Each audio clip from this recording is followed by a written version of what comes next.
नमस्कार, आपण पाहतो आहात युग बदल न्यूज मराठी। आरोग्य मंत्र्यांकडून जिल्ह्यातील आरोग्य यंत्रणेचा आढावा। आवश्यक पदे, ट्रॉमा केअर सेंटर निर्मितीसाठी सकारात्मक, सर्व योजनांचा लाभ गरजूंपर्यंत पोहोचवा। आरोग्य मंत्री प्रकाश आंबेडकर।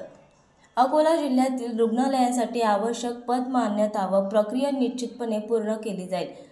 आवश्यक सुविधांसाठी निधी कमी पडू देणार नाही। तथापि गरीब व गरजू व्यक्तींना स्थानिक पातळीवर उपचार उपलब्ध करून देण्यासाठी ग्रामीण आरोग्य यंत्रणा सदैव सुसज्ज असली पाहिजे।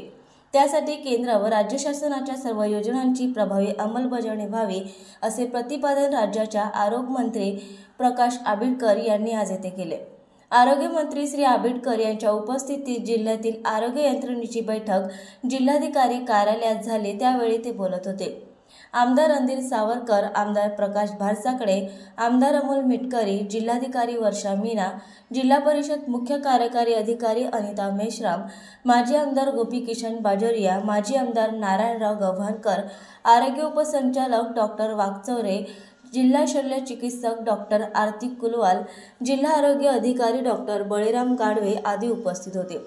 मंत्री श्री आंबेडकर म्हणाले की ग्रामीण भागातील रुग्णालयांमध्ये सर्पदंशावरील लस औषधे उपलब्ध असतानाही रुग्णांना शहरात यावे लागते, अशा तक्रारी आहेत। रुग्णांसाठी ज्या ज्या सुविधा शासनाने करून दिल्या आहेत त्या गरजूंपर्यंत पोहोचल्या पाहिजेत।